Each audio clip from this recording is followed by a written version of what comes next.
गोड्डा लोकसभा के निर्दलीय प्रत्याशी अभिषेक आनंद झा को कानकूज ब्राह्मण समाज के अध्यक्ष प्रेमनाथ पांडे ने चुनाव में समर्थन देने की बात कही है। मौके पर उन्होंने बताया कि लोग पुराने कैंडिडेट से थक चुके हैं, लोग बदलाव चाहते हैं। अब गोड्डा लोकसभा में मुकाबला त्रिकोणीय हो गया है। समर्थन नहीं मिल रहा है, आप कहें तो इसे आशीर्वाद मिल रहा है। अभी हमारे चाचा जी पांडे चाचा या करके कानकुब्ज समाज के अध्यक्ष हैं। टोटल कानकुब्ज समाज की तरफ से मुझे समर्थन इनके तरफ से आशीर्वाद के रूप में मिल रहा है कि पूरा कानकुब्ज समाज का जाकर के आशीर्वाद मिल रहा है। यहाँ तक अभी आप कॉरिडोर की बात कर रहे हैं, देखिए कॉरिडोर की कहानी 2021 में एक बार निशिकांत जी ने सुनाई कि पर्यटन विभाग के साथ मीटिंग हो गई, ऐसा हो गया वैसा हो गया, बनारस के तर्ज पर यहाँ कॉरिडोर होगा, ये होगा। सबसे पहले मैं आपको एक चीज स्पष्ट कर देना चाहता हूं कि वो कॉरिडोर की जो राजनीति कर रहे हैं कि पूरा समाज को, पूरे बस्ती को जो तोड़ने का जगह, तो वो इस मुगालते में नहीं रहे। कल उनका एक अलग तीसरे टाइप का बयान आता है, वो कहते हैं कॉरिडोर अब नहीं बनेगा। तो ये वोट बैंक की राजनीति में और वो जो लोगों को बेवकूफ बनाते हैं वो अपने घर में रखें। अब यहाँ कोई बेवकूफ बनने वाला नहीं है। कॉरिडोर बनेगा। चाचा जी ने बहुत ही अच्छी बात कही है कि बिना किसी को डिस्टर्ब किए हुए, बिना किसी का घर द्वार तोड़े हुए, किसी को, चूंकि यहाँ एक सबसे जटिल समस्या है लाखराज की।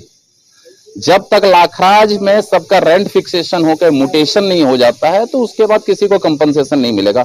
जब तक लाखराज की समस्या नहीं होगी, कॉरिडोर का चर्चा क्या, ये लोग अपना सपना देखते रहे, हम लोग किसी भी स्थिति में उसको कहीं से भी आगे नहीं बढ़ने देंगे। पहले लाखराज का समस्या का समाधान हो और उसके बाद हम लोग यहाँ के पुराने बासिंदे हैं, हम लोग ही टोटल मंदिर के इर्द गिर्द, सिर्फ उसमें पंडा समाज ही नहीं आता है और बहुत ही समाज आते हैं, बनिया समाज भी आते हैं, माली समाज भी आते हैं।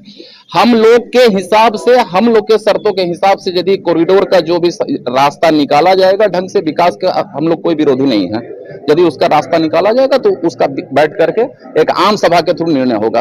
किसी का तुगलकी फरमान हम लोग नहीं सहेंगे। इनको समर्थन देने के लिए आए हैं और बाबा बैजनाथ से मनाते हैं जो इस बार ये परचम लहराए और विजय हो। यहाँ पुराने कैंडिडेट से सब कोई उब चुका है, इस बार परिवर्तन चाहता है और हमारा घर का है, हमारे परिवार से है, हम लोग इन्हीं को चाहते हैं। एक बात करना चाहिए, जो यहाँ के पुराने हजारों साल के बासिंदा हैं उसको बिना तंग किए या उनको बचाते हुए होना चाहिए विकास।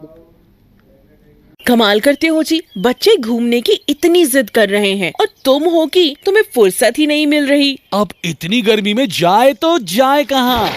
इस गर्मी में मस्ती और फन का आ गया है परफेक्ट डेस्टिनेशन, वाइल्ड वादी, जहाँ है water park, bird park, flower park, trampoline park, amusement park, 250 feet लंबा, जिप लाइन और क्रिकेट स्टिमुलेशन का खूबसूरत नजारा। वाइल्ड वादी, 10 माइल चौक, रांची। वाइल्ड वादी यानी अनलिमिटेड फन और अनलिमिटेड मस्ती।